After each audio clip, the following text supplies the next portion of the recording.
খাবারে স্বাদ আনার অন্যতম সেরা উপাদান হলো লঙ্কা। জানা যায় 16 শতকে ভাস্কো দা গামা ভারতীয় খাবারে প্রথম লঙ্কা নিয়ে আসেন। আগে ভারতীয় খাবারে গোলমরিচের ব্যবহার করা হতো, তবে পরবর্তীতে গোলমরিচের বিকল্প হিসেবে লঙ্কা চাষ শুরু হয় বাংলার বিভিন্ন গ্রামে গঞ্জে।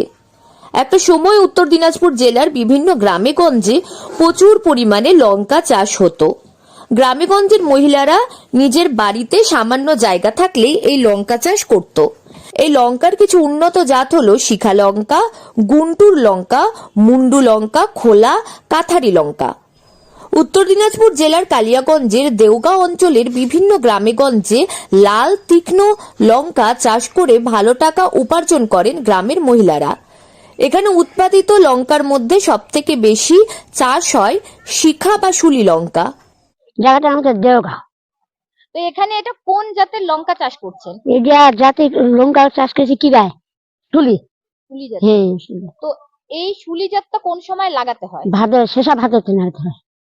হ্যাঁ, এই জাতের লঙ্কা বেশিরভাগই গুজরাটে চাষ হলেও বর্তমানে বহু বছর ধরে কালিয়াগঞ্জের বিভিন্ন গ্রামেগঞ্জে এই লঙ্কার জাত পাওয়া যায়। এই লঙ্কার আচারের জন্য ভীষণ জনপ্রিয়। প্রথমে সবুজ এবং পাকার সঙ্গে এটি লাল হয়ে যায়। এই লঙ্কার স্বাদ খুবই মশলাদার। সিঙ্গারা, চপ, বিভিন্ন খাবারে এটি পরিবেশন করা হয়। বর্তমানে এই শুলি বা শিখা লঙ্কার চাষ করে ভালো টাকা উপার্জন করেন দেওগাঁ গ্রামের কিরুনি বেগম। তিনি জানান, ভাদ্র মাসের শেষে তার বাড়ির পাশের জমিতে তিনি লঙ্কার বীজ লাগিয়েছিলেন। এটা আছে 1 বিঘা।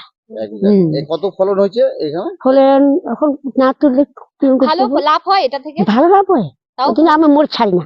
আচ্ছা, এগুলো করে কি মোটামুটি ভালো, যদি অনেক কেউ করে লক্ষ লক্ষ টাকা হ্যাঁ, আমার দাদা এই 10 কাটা তুলিল, 8 কুইন্টাল হলো।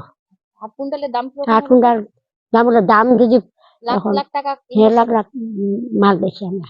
লাখ লাখ হ্যাঁ, লাখ লাখ মাল বেশি। কোথায় কোথায় বিক্রি করেন এটা? এখানে শুকেই, আবার এখন বিছান করতে কেউ নিয়ে গেল, ঢঙ্কলে বেছিলাম, বানসরা বেছিলাম। জমিতে লাগানোর 5 থেকে 6 মাস পর এই লঙ্কার ফলন হয়। বাড়িতেই খুব সহজে এই লঙ্কার বীজ তৈরি করা যায়। কিরিনি বেগম জানান, তিনি লঙ্কা চিড়ে সেই লঙ্কা গুলো থেকে বীজ বের করেন। সেই বীজ শুকিয়ে তারপর সেটি বাড়ির আশেপাশে সামান্য জায়গায় কিংবা টবেও লাগান। বর্তমানে কাঁচা লঙ্কার থেকে পাকা এই লঙ্কার চাহিদা প্রচুর।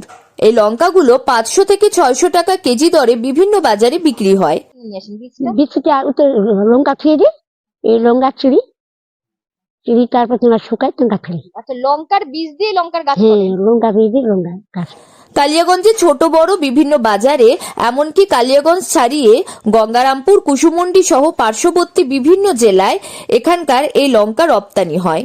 তাই বাড়ির কাছে সামান্য জায়গা থাকলে খুব সহজে আপনিও যে কোনো বীজ ভান্ডার থেকে শুলি লঙ্কার বীজ কিনে এনে বাড়িতেই চাষ করে ভালো টাকা উপার্জন করতে পারেন।